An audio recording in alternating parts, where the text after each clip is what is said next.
The film opens in the middle of the night. Cecilia Cass wakes up quietly in a luxurious but cold modern house. She is extremely careful not to wake her sleeping husband, Adrian Griffin, a brilliant but cruel optics scientist. She reaches under the bed and pulls out a hidden stash of diazepam, anxiety medication she has been secretly keeping. As she tiptoes out of the bedroom, Adrian stirs slightly in his sleep, startling her badly. She freezes, heart pounding, then continues moving silently. In the dressing room, Cecilia packs a duffel bag with clothes and adds the medicine. She points one of the hallway security cameras toward the bedroom so she can keep watching Adrian. Then she slips into a small laboratory room in the house and carefully disables the entire security system.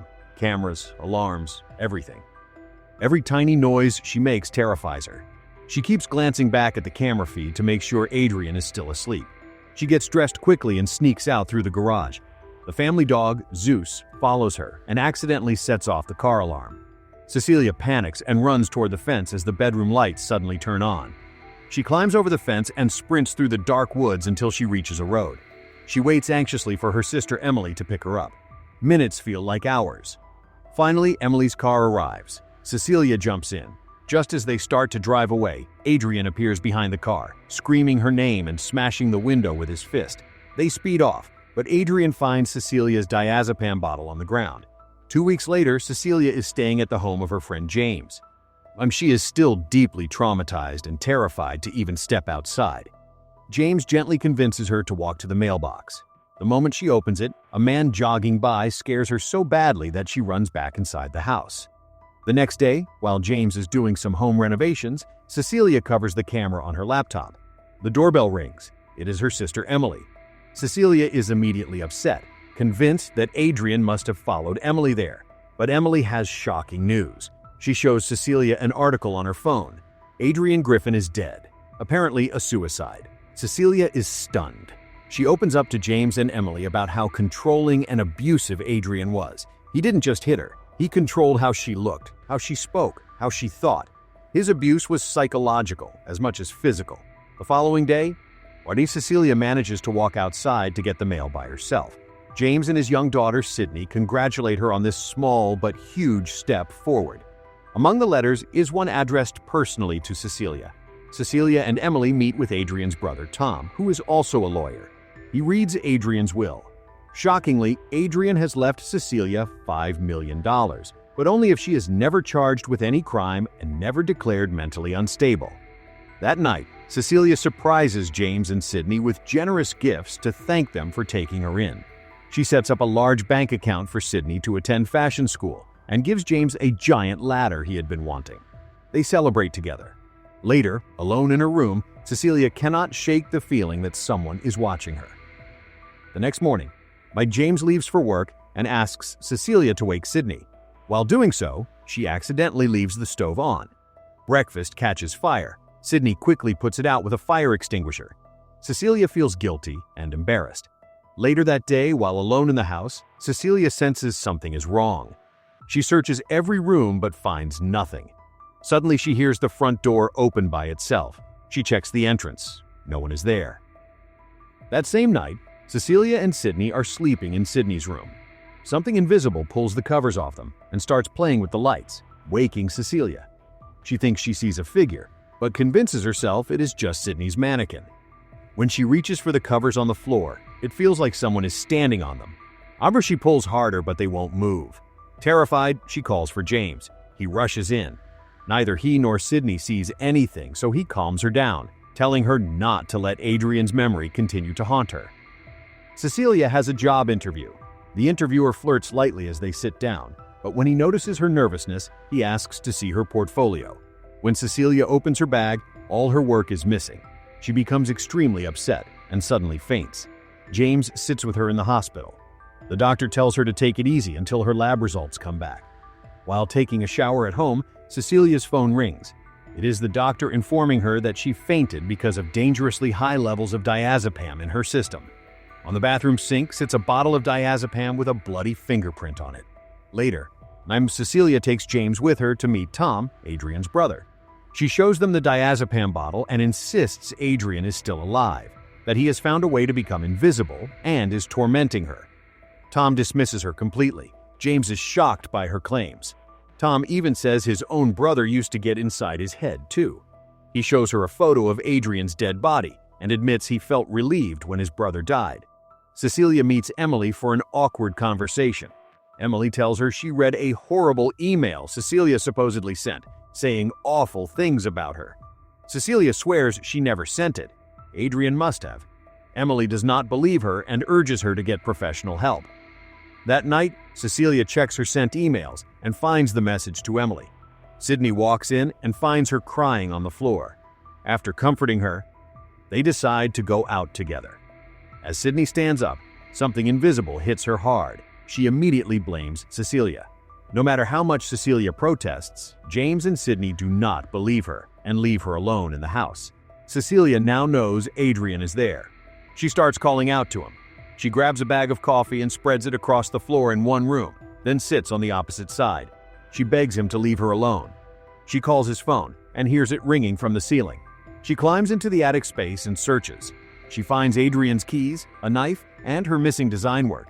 When she hears a noise, she throws paint toward the opening and suddenly sees the clear outline of a man in a suit. She climbs down and continues searching. She hears water running in the kitchen. The sink is full of paint.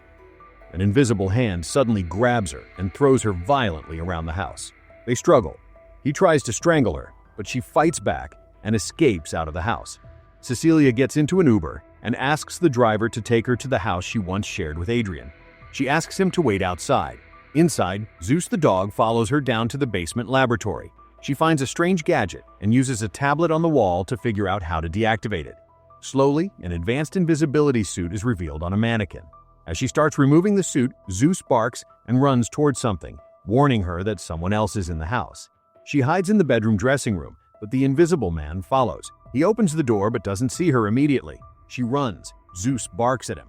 While in the Uber, Cecilia calls Emily and begs her to meet that night. Cecilia waits nervously in a restaurant for Emily. When her sister arrives, Cecilia tells her about the invisibility suit she found, proof that Adrian is still alive. Suddenly, a knife floats in midair and stabs Emily to death. In the next instant, the knife is in Cecilia's hand. A patron screams. Everyone panics. Cecilia is tackled, pinned down, and arrested for her sister's murder. She is taken to a psychiatric asylum, screaming that she didn't do it, that Adrian killed Emily and is still watching her. She is sedated and left alone in her room. Footsteps approach. A voice whispers, "Surprise." James and another detective interrogate Cecilia. She insists she has proof Adrian is alive, but she cannot say more because he is in the room with them right now. The other detective leaves. Cecilia asks James if he believes her. She expresses guilt. James admits he feels guilty too in his own way. Later, a doctor tells Cecilia she is pregnant. It happened sometime in the last month. The next day, Tom, Adrian's brother, visits her in the asylum. He informs her that because she has been charged with a crime and may be declared mentally incompetent, she has lost all rights to Adrian's $5 million. Cecilia insults him, calling him no better than his narcissistic, sociopathic brother. Tom gives her two options: sign the papers forfeiting the money, or have the baby and return to Adrian. He says one phone call can give her a new life with Adrian. She refuses and secretly steals one of his pens. That night, after the orderly checks her room and leaves, Cecilia goes into the shower. She takes the stolen pen and begins cutting her wrist, saying, "You won't get the baby." Suddenly, the invisible man grabs her hand. She stabs him repeatedly with the pen. A security guard enters and sees the damaged suit. He tries to tase the invisible man, but the man turns the stun gun on the guard. Cecilia runs but is caught by two more guards. The invisible man appears and kills them one by one. Cecilia grabs a gun and chases him to the stairwell, shooting as she goes. They both escape the facility into the pouring rain. Cecilia steals a car and continues chasing the invisible man while calling James, begging him to go back to the house and protect Sydney. The invisible man reaches the house first and enters Sydney's room. Sydney wakes up, grabs pepper spray, and sprays him when she hears him move. He attacks her. Now James arrives, and the invisible man turns on him instead, beating him brutally. Sydney screams for him to stop. Cecilia bursts in, blasts the invisible man with a fire extinguisher to reveal his outline, then shoots him dead. She removes the mask, and it is not Adrian. It is Tom, Adrian's brother. A tactical police unit raids Adrian's house.